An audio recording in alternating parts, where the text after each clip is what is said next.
Hello guys, कैसे हैं आप सब लोग। उम्मीद करता हूँ आप लोग व्यस्त होंगे, मस्त होंगे, अपनी स्टडी में लगे होंगे। आज हम बात करने वाले हैं फिर एक बार आईएएस की टॉपर सीरीज़ में अक्षत जैन सर के बारे में। अक्षत जैन सर ने यूपीएससी 2018 में ऑल इंडिया रैंक सेकंड पाई थी। और किस तरीके से इन्होंने आईएएस का एग्ज़ाम क्वालिफाई किया, क्या रणनीति अपनाई, क्या क्या बुकें पढ़ी, क्या क्या रिसोर्स अपनाए, तो आज इस वीडियो में आपको सब कुछ बताएंगे। आइए जानते हैं इन्होंने किस तरीके से तैयारी की और कैसे अपना एग्ज़ाम क्वालिफाई किया। तो मेरा नाम अक्षत जैन है। इस साल के सिविल सर्विसेज एग्ज़ाम में मैंने all India rank second secure की है। मैं जो है आईआईटी गुवाहाटी से मैंने अपना ग्रेजुएशन पूरा किया डिज़ाइन फील्ड में। मैं जयपुर राजस्थान का स्टूडेंट हूँ और ये जो है इस साल का मेरा सेकंड अटेम्प्ट था। मैंने अपना फर्स्ट अटेम्प्ट ग्रेजुएट होकर इमीडिएटली दे दिया था 2017 में। तो उस वक्त जो है मैंने 3 महीने की तैयारी से दिया था, तो मेरा प्रीलिम्स 2 मार्क्स रह गया था। बट इस साल जो है मैंने प्रॉपर 1 साल की तैयारी से सेकंड रैंक्स हासिल की है। और मैं जो है अपने सारे जो सेलेक्टेड स्टूडेंट्स हैं उन सबको अपनी तरफ से कंग्रेचुलेट करना चाहूँगा। फर्स्ट ऑफ ऑल देखिए, मेरे हिसाब से जो है मैंने सबसे बेसिक चीज़ की, मैंने सबसे पहले क्या किया, सिलेबस को जो है बहुत अच्छे से पढ़ा इस एग्ज़ाम के। अगर आप देखिए तो बच्चों की ऑफन ये कंप्लेन रहती है कि इस एग्ज़ाम का सिलेबस इन्फिनाइट है। मेरा ये मानना नहीं है।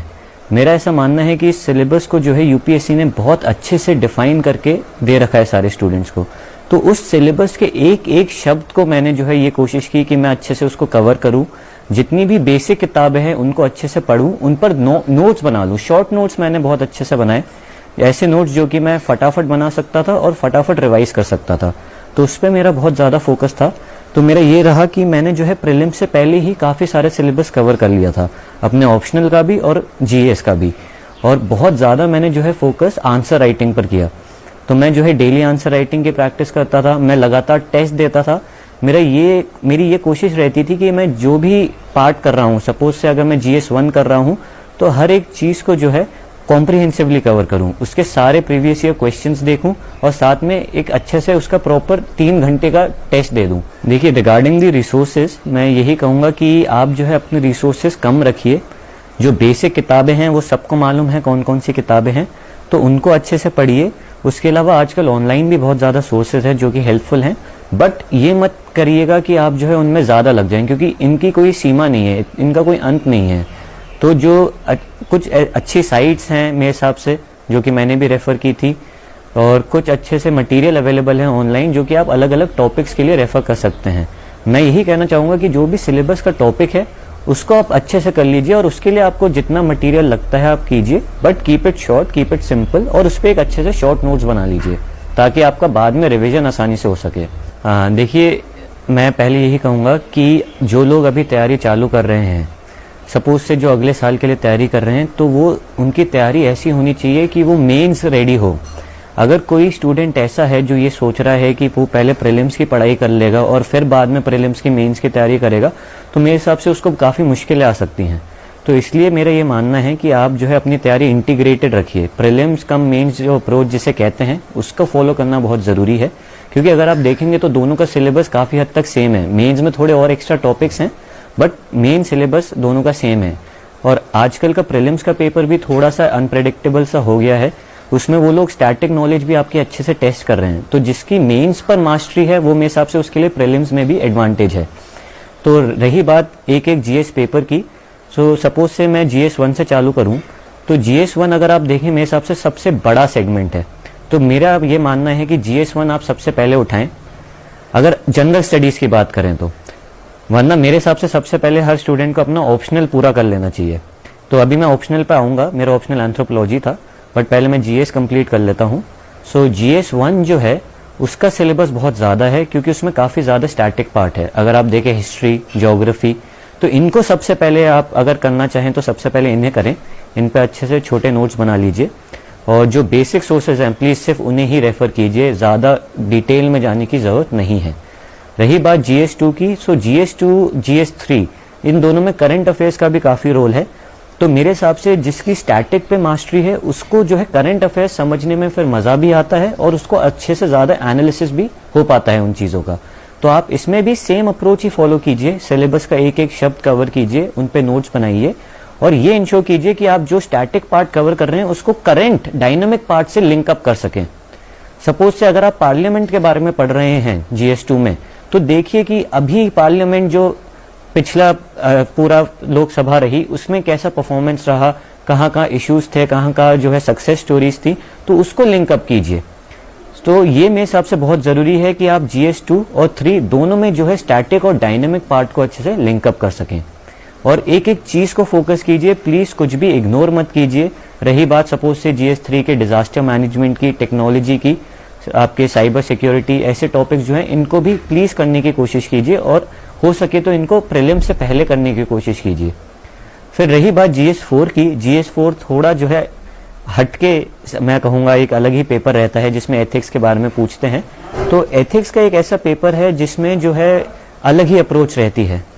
वो लोग जो हैं आपसे जानना चाहते हैं आपके रियल लाइफ एक्सपीरियंसेस, एग्जाम्पल्स जिनसे आप मोटिवेट होते हैं, तो उनका प्लीज यूज कीजिए। और चारों पेपर्स में मैं यही कहूँगा आंसर राइटिंग पर बहुत ज़्यादा फोकस ज़रूरी है। आप अपने अच्छे से एक मॉडल आंसर बनाइए, आप कैसे लिखेंगे, इंट्रोडक्शन कैसे करेंगे, फ्लो डायग्राम्स कैसे डालेंगे, कौन कौन से टेबल्स का यूज़ करेंगे, कैसे कैसे आप जो है पॉइंट वाइज अरेंज करेंगे पूरे सब्जेक्ट मैटर को और कैसे आप लिखेंगे पूरा ब्रॉड आंसर। मेरे हिसाब से वो भी बहुत ज़रूरी है। रही बात ऐसे की, मेरे हिसाब से आपको जो है ऐसे प्रैक्टिस करते रहना चाहिए। अगर हो सके तो प्रीलिम से पहले भी नहीं कर पाए तो कोई दिक्कत नहीं है, प्रीलिम्स के एटलीस्ट बाद जो है हफ्ते में एक ऐसे लिखने की कोशिश कीजिए, नहीं होता तो एटलीस्ट 2 हफ्तों में एक ऐसे लिखने की कोशिश कीजिए, बट उसे इग्नोर ना कीजिए। और ऐसे जो है आप पुराने टॉपिक्स कर लीजिए, कोई भी नए टॉपिक्स कर लीजिए, but please do write essays as well. देखिए ये जो सब रिसोर्सेज हैं, newspapers, online sites, economic survey, ये सब बहुत इंपॉर्टेंट हैं। सो मैं जो है क्या करता था, हर किसी की स्ट्रैटेजी अलग अलग हो सकती है, सबसे पहले तो आप अपनी स्ट्रैटेजी बनाएं। तो मैं बस आपको एक एडवाइस दे सकता हूँ, अपना एक्सपीरियंस बता सकता हूँ। तो रही बात अखबार की, न्यूज़पेपर की, मैं जो है एक अखबार पढ़ता था, उससे ज़्यादा मैं कभी नहीं पढ़ता था। ना मैंने किसी भी स्टेज में एक अखबार से ज़्यादा यूज़ किया, ना कि इवन अपने इंटरव्यू में भी मैंने एक अखबार से ज़्यादा नहीं पढ़ा। तो अखबार जो है मैं हिंदू पढ़ता था, कोई भी अखबार पढ़े उसको अच्छे से पढ़ें, चाहे वो हिंदू हो, इंडियन एक्सप्रेस हो या कोई और सा भी अखबार। तो मैं उसको अच्छे से पढ़ता था। इनिशियली ऑब्वियसली जब आप चालू कर रहे हैं तो आपको ज़्यादा टाइम लगेगा अखबार में, वो नेचुरल है। तो बट जैसे जैसे आपको आदत लगेगी, आपका अखबार जो है आप देखिएगा अराउंड 1 to 1.5 आवर में ख़त्म हो जाना चाहिए। प्लीज़ उसको उससे ज़्यादा टाइम नहीं दीजिए, क्योंकि आपको और भी चीज़ें करनी रहती हैं। और अखबार के जो है मेरा ये मानना है कि मैंने बहुत सारी अप्रोच आजमाई अखबार पढ़ने में, गलतियाँ भी काफ़ी की इनिशियली, तो मैं आपको वो भी बताना चाहूँगा आपके फ़ायदे के लिए। इनिशियली क्या रहता था, मैं अखबार के नोट्स बनाया करता था, तो उनको बनाने में मेरा बहुत टाइम चले जाता था। तो मेरा ये मानना है कि अखबार के नोट्स मुझे ऐसा रियलाइज़ हुआ कि मैं उनको ना तो रिवाइज कर पा रहा हूँ, ना तो वो मुझे इतना सब्सटैंशियली हेल्प कर पा रहे हैं। तो मैंने बाद में अखबार के नोट्स बनाना छोड़ दिया। मैं सिर्फ उन्हीं पर्टिकुलर टॉपिक्स पर नोट्स बनाता था अखबार से, एडिटोरियल इनफैक्ट, जो मुझे ऐसा लगता था सिलेबस के किसी डायरेक्ट टॉपिक में कवर किए जा सकते हैं और जो मुझे सही में एक वैल्यू एडिशन प्रोवाइड करें अपने आंसर्स में। और उसके लिए ज़्यादा से ज़्यादा दिन का कोई एक आर्टिकल मुझे ऐसा लगता था कि जिस पे मैं नोट्स बना दूं। तो इसलिए मैं जो है अखबार पे ज़्यादा टाइम नहीं फिर लगाता था और मेरा जो है प्रोडक्टिव रहता था अखबार का यूज़। और रही बात अदर सोर्सेज की, PIB की, डेफिनेटली ऐसे सोर्सेज हैं जो आपको स्कीम्स, जो सरकार स्टेप्स ले रही है, जो इनिशिएटिव सरकार ले रही है, उनको समझने में मदद करती हैं। तो अगर आपको कोई भी ऐसी पर्टिकुलर स्कीम या उसके बारे में जानना है, इनिशिएटिव्स, तो PIB बहुत अच्छा सोर्स है। और सपोज से आप जानना चाहते हैं कि सपोज से इंफ्रास्ट्रक्चर सेक्टर में सरकार ने क्या किया है पिछले कुछ सालों में, तो आप गूगल पे ये टाइप कीजिए, उसके आगे PIB लिख दीजिए, तो आपको पूरा एक अच्छे से रिसोर्स मिल जाएगा, एक जगह जहाँ पे आपको सारी इनिशिएटिव्स मिल जाएंगे। बस ये है कि उस पर भी ज़्यादा टाइम ना बिताएं, किसी भी रिसोर्स पे इतना टाइम ना बिताएं कि आपका पूरा दिन उसी में चले जाए। उसको अच्छे से यूज़ कीजिए। और इकोनॉमिक सर्वे भी बहुत ज़रूरी रहता है, हालांकि मेरा ये मानना है कि उसको पूरा पढ़ने की एकदम रिक्वायरमेंट नहीं रहती। हो सके तो अच्छी बात है, अगर आपको लग रहा है आप मैनेज कर सकते हैं, बट मैंने कभी भी कोई भी इकोनॉमिक सर्वे पूरा नहीं पढ़ा। मैं जो है उसकी समरी पढ़ा करता था और उस समरी के भी खुद के बहुत ही ज़्यादा शॉर्ट नोट्स बना देता था, बहुत ही प्रिसाइज तरीके से, ताकि जो है ऐसा अगर सपोज से समरी 30 पेजेस की है तो मैं उसको 2-3 पेज में कन्वर्ट कर देता था, तो उससे मेरे को बहुत फ़ायदा होता था। तो आप भी ऐसे ही कीजिए, जो भी रिसोर्सेज रख रहे हैं उनका प्रोडक्टिव यूज कीजिए, प्लीज उनमें ज्यादा गहराई में मत जाइए, उनका अच्छे से यूज कीजिए। और एक बार सोचिए कि जो आप मटेरियल पढ़ रहे हैं, जो आप नोट्स बना रहे हैं, क्या वो आपको वो 1 मार्क एक्स्ट्रा लाने में मदद करेगी या नहीं करेगी। अगर नहीं कर रही है तो प्लीज छोड़ दीजिए उसे। ठीक है, बात अपन करते हैं आंसर राइटिंग की। सो आंसर राइटिंग का महत्व मैं ऑलरेडी बता चुका हूँ, सबसे ज़्यादा है। और आंसर राइटिंग जब आप चालू करते हैं तो आप ये मत एक्सपेक्ट कीजिएगा कि आप जो है बहुत ही अच्छे आंसर्स लिखने लग जाएंगे। वो नेचुरल प्रोग्रेशन है जो कि विद एक्सपीरियंस आता है, जो कि विद प्रैक्टिस आता है। तो आंसर राइटिंग में अपनी स्ट्रैटेजी आपको बता सकता हूँ। मैं जो है ऐसे आंसर्स लिखता था कि जो है सबसे पहले जो क्वेश्चन आपसे पूछा जा रहा है उसको अच्छे से समझिए, एक एक वर्ड को उसको समझिए। मतलब ये मैं नहीं कहना चाहूँगा कि उस क्वेश्चन पर ही 5 मिनट बिता दें, बट एटलीस्ट ये समझें कि वो पूछना क्या चाह रहा है। और जब आप एक बार वो समझ जाएं तो आप अपने आंसर में ये इंश्योर कीजिए कि जो पूछा है आपने एक एक पार्ट अच्छे से एड्रेस कर दिया। और आंसर आपको जो है ऐसा लिखना है जो कि सामने वाला जो चेक कर रहा है उसके लिए अच्छा लगे उसको चेक करते हुए। तो उसके लिए आप जो है अपने आंसर को पार्ट्स में डिवाइड करिए। इंट्रोडक्शन आपका जो मेन बॉडी है, और फाइनली कंक्लूजन। इंट्रोडक्शन आपका शॉर्ट होना चाहिए, 2-3 लाइनों का मेरे हिसाब से। उसमें आप चाहें तो इंट्रोड्यूस कर सकते हैं डेफिनेशन से, इंट्रोड्यूस कर सकते हैं किसी फैक्ट से। फैक्ट्स का भी बहुत अच्छा रोल रहता है, बिकॉज फैक्ट्स जो है आपके आंसर को कॉम्प्लीमेंट करते हैं, वो उसमें एक लॉजिक, एक सब्सटेंस लाते हैं, तो उन पर भी ध्यान दीजिए। फिर उसके बाद जो बॉडी आती है, मैं जो है क्या करता था, सब हेडिंग्स में डिवाइड कर देता था। तो सब हेडिंग्स का प्रयोग कीजिए ताकि आंसर आपका और प्रेजेंटेबल हो जाए। फिर उसमें जो है मैं जो मेन बॉडी लिखता था हमेशा पॉइंट्स में लिखता था। मैं ये इंश्योर करता था कि पूरे आंसर में अगर 10 मार्क का क्वेश्चन है तो एटलीस्ट 10 पॉइंट्स हो, 15 मार्क्स का क्वेश्चन है तो एटलीस्ट 15 पॉइंट्स हो टोटल मिला के। मतलब फाइनली जो आपका पूरा आंसर है उसमें 15 पॉइंट्स हो सके। और फिर उसके बाद जो है मैं ये ज़रूर इंश्योर करता था कि फ्लो चार्ट्स का मैं काफ़ी यूज़ करूँ। तो फ्लो चार्ट्स अलग अलग प्रकार के होते हैं। अगर आप अलग अलग मॉडल आंसर्स देखें, आप टॉपर्स की कॉपीज़ देखें, तो लोगों ने अलग अलग तरीके से फ्लो चार्ट्स यूज़ कर रखे हैं। किसी ने जो है स्पाइडर यूज़ कर रखा है, किसी ने टेबल यूज़ कर रखी है। मैं जो है एक ट्री डायग्राम यूज़ किया करता था। तो आप जो है सेलेक्ट कीजिए कौन से फ्लो चार्ट्स ऐसे हैं जो आपके ज़्यादा से ज़्यादा क्वेश्चंस में यूज़ किए जा सकते हैं, और प्रैक्टिस से उनको अपने जहन में डाल लें। ऐसा होना चाहिए कि आप जब लिखने लगे आंसर्स तो अपने आप आपका हाथ चल पड़े और आपके अपने आप ही ये फ्लो चार्ट्स आने लग जाएं, आपको सोचना ना पड़े उनके बारे में। और रही बात कंक्लूजन की, कंक्लूजन आपका फ्यूचरिस्टिक होना चाहिए। जो उन्होंने पूछा है उसका एक अच्छा विजन होना चाहिए, और आप जो है एक ऐसा पॉजिटिव आउटलुक दीजिए अपने कंक्लूजन से। और रही बात रिपोर्ट्स की, इन सब के यूज़ की, तो बिल्कुल मेरा ये मानना है कि आपको जो है ऑर्गेनाइजेशंस हैं, जैसे नीति आयोग हो गई, जैसे इकोनॉमिक सर्वे जैसी रिपोर्ट्स हो गई, इनको ज़रूर कोट कीजिए अपने आंसर्स में, इनको मेंशन ज़रूर कीजिए, क्योंकि इन सब चीज़ों से आपके आंसर की वैल्यू बढ़ जाती है। तो ये बहुत ज़रूरी है। और रही बात ऑप्शनल के आंसर राइटिंग में, मेरे हिसाब से सेम ऐसा रहता है, हर एक ऑप्शनल का अलग अलग रहता है। तो ऑप्शनल में भी आप जो है एक मॉडल आंसर बनाने की कोशिश कीजिए जिसमें आपको मैक्सिमम मार्क्स मिले। अपने टीचर से चेक करवाइए, अपने सीनियर से चेक करवाइए, और एक अच्छे से डेवलप कर लीजिए एक ऐसा आंसर जो आप प्रैक्टिस कर करके अपने जहन में बिठा लें। एंड अब मैं ऑप्शनल पे आना चाहूँगा। मैं ऑप्शनल को जो है काफ़ी ज़्यादा वेटेज देता हूँ। मेरा ये मानना है कि ऑप्शनल जो है गेम चेंजर है, क्योंकि अगर आप देखिए जनरल स्टडीज़ जो है उसमें काफ़ी हद तक काफ़ी सिमिलर सिलेबस आता है, बट काफ़ी सिमिलर से मतलब आपके जो मार्क्स का वेरिएशन है बिटवीन कैंडिडेट्स वो उतना नहीं होता, बट ऑप्शनल में होता है। तो आपको अपने ऑप्शनल पर मास्टरी आना बहुत ज़रूरी है। तो मेरा ये पर्सनल स्ट्रैटेजी थी कि मैं ऑप्शनल सबसे पहले करूं। तो मैंने जो है जब तैयारी चालू की तो करंट अफेयर्स तो मैं पढ़ता ही था, बट मेनली मेरा दिन जो है ऑप्शनल में जाता था। और मेरा ऑप्शनल एंथ्रोपोलॉजी था। एंथ्रोपोलॉजी के लिए मैंने जो है कोचिंग ली थी। मैंने जनरल स्टडीज़ के लिए कोचिंग नहीं ली, सिर्फ एंथ्रोपोलॉजी के लिए ली। एंथ्रोपोलॉजी की कोचिंग मैंने वैद सर से ली थी, जो कि मतलब उनके जो रोल रहा गाइडेंस का वो मेरे लिए बहुत, मैं उसको पिविटल मानता हूँ अपनी सक्सेस में। तो मैं क्या करता था, मैं जो है खुद से जितने भी अब तक के प्रीवियस ईयर क्वेश्चन पेपर्स रहे, जितने भी मुझे ऐसा लगता था एक अच्छे से क्वेश्चन बैंक बनाकर उनके मॉडल आंसर्स बनाता था, और वो आंसर्स मैं सर से लगातार चेक करवाता था, और ये इंश्योर करता था कि ऐसे आंसर्स लिखूं जिनसे मुझे मैक्सिमम मार्क्स मिल सकें।